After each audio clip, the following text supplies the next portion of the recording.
A gente está falando sobre essa pandemia do coronavírus e como ela tem evidenciado de forma dramática a profunda desigualdade social que existe no nosso país inteiro, em todos os estados, em vários municípios. Como transformar essa crise, então, essa crise sanitária, numa oportunidade para corrigir e reduzir essas desigualdades? É sobre isso que a gente conversa agora com a Carolina Guimarães, da Rede Nossa São Paulo. Oi, Carol, tudo bom? Tudo bom? Exatamente. Eu acho que quando a gente pensa em cidade, a gente pensa que a cidade ela é um reflexo de várias construções, uma construção histórica, uma construção de pessoas, de movimentos. Então, as cidades elas crescem a partir de centralidades, sejam sociais, religiosas, comerciais, e aí elas vão crescendo a partir disso.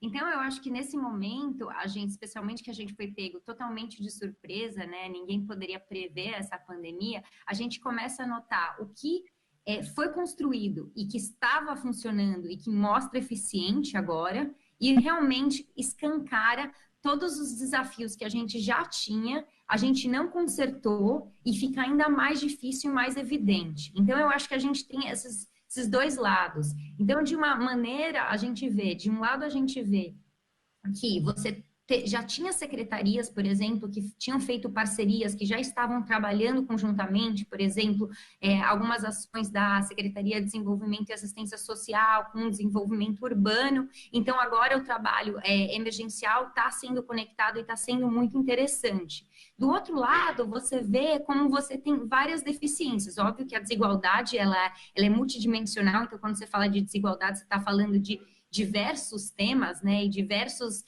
deficiências de acesso a serviços e também de infraestrutura, mas você começa a ver mais especificamente o que se coloca numa lente de aumento, assim. Então, realmente, por exemplo, o trabalho do território, o trabalho com dados. Então, eu acho que você consegue muito claramente ver essas duas frentes.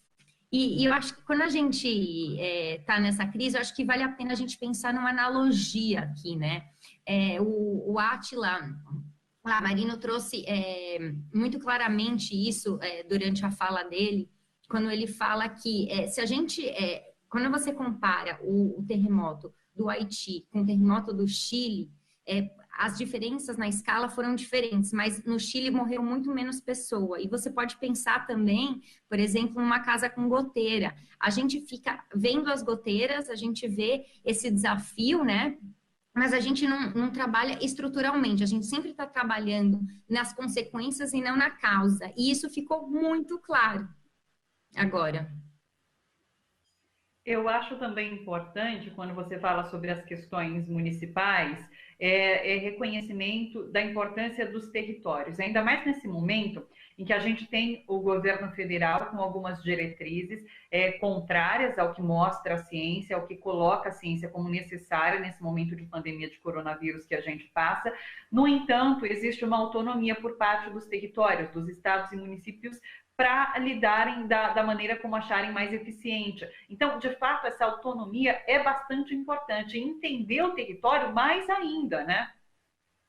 Com certeza, eu acho que as cidades mostraram um grande protagonismo nessa luta contra o coronavírus, e aí eu acho que a gente deve ir ainda mais, descentralizar ainda mais, tanto no nível da cidade, né, que é um nível estratégico, mas também no território. Então, esse ponto que você traz, ele é super importante. Eu acho que agora, com as várias iniciativas da prefeitura, eles estão cada vez mais buscando líderes comunitários, buscando entender as movimentações e as características e especificações do território para entender aonde pôr, por exemplo, uma pia, aonde são as comunidades que não são tão acessíveis, como que a gente consegue comunicar de uma maneira eficiente sobre medidas de higienização? É através de som?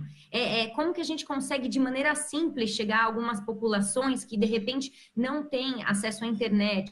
Então, eu acho que esse conhecimento territorial, ele é muito importante, ele está sendo valorizado nesse momento, e aí a gente tem que dar esse salto, que ele seja valorizado sempre, porque a gente vive numa cidade de São Paulo que ela é um mundo, né? A gente está falando de 96 distritos que são bastante diferentes, até dentro das suas próprias regiões elas são diferentes. Então, eu acho que esse conhecimento territorial é como a gente consegue responder verdadeiramente a, a essas demandas, para conseguir que essas pessoas tenham um mínimo e uma boa qualidade de vida, né? E daí você já colocou algumas vezes aqui para gente essa expressão do janela de oportunidade. É disso que se trata. É uma janela de oportunidade para que problemas que estão sendo pensados agora, para que essas soluções sejam perenes, não sejam só para esse momento de crise que a gente enfrenta agora, mas que sejam cada vez mais elaborados e que durem mais. Exatamente, a gente tem que sair do assistencialismo, do emergencial, para uma transformação social. Então, como que a gente vai fazer esse salto? Eu acho que, assim, a gente começou a ver essas movimentações que foram muito importantes, né? Então, você começa a ver como é importante o papel do Estado como um ente facilitador, como todos são responsáveis pelas articulações territoriais e pelo desenvolvimento sustentável da cidade. Então, você começa a ver um movimento muito interessante do setor privado, da filantropia doando. Você começa a repensar, por exemplo, na poluição do ar, no que é o desenvolvimento sustentável, como as diferentes dinâmicas que foram acontecendo na cidade e que geralmente elas tem um peso, um custo muito importante, a gente não pode correr para voltar para o normal, porque não era normal, né? Esse normal tinha pesos diferentes para diferentes pessoas, né? Ele tinha custos que muitas vezes são custos intangíveis, mas que no final das contas eles são tangíveis porque eles esbarram na qualidade de vida das pessoas. Então, eu acho que a gente está fazendo várias indagações, vários questionamentos, e eu acho que esses questionamentos têm que ser colocados no centro do debate para a gente repensar esse desenvolvimento na cidade, porque a gente não pode voltar para o normal que não era normal. E toda essa nossa conversa, inclusive, vai ser tema de uma live realizada pela Rede Nossa São Paulo hoje às 5h30 da tarde, é isso? Exatamente, a gente vai fazer essa live com uma construção coletiva, a Rede Nossa São Paulo, de Setúbal. Temos uma convidada, Evaniza Rodrigues, e vai ser facilitada pelo Wagner Silva. E aí a ideia é começar a construir isso, do emergencial à resiliência, para a gente pensar o longo prazo da cidade, para fortalecer essa consciência coletiva, para a gente levar todo esse conhecimento para as urnas. Esperamos que as eleições sejam esse ano, mas independente de quando elas sejam, a gente faz política no nosso dia a dia, e é importante que a gente leve todos esses aprendizados, e a live ela vai ser muito importante, participem, para a gente começar esse diálogo que vai render bastante nos próximos meses.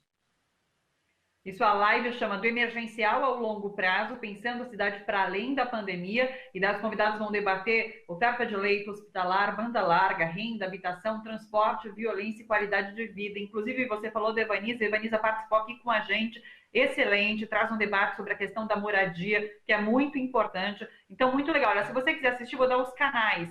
No youtube.com/canal em frente e no facebook.com/Nossa São Paulo. É isso, né, Carol? É isso mesmo. Espero todos lá. Todos convidados. É isso. Um beijo. Bom sucesso para vocês nessa live. Obrigada, Carol. Obrigada. Tchau, tchau.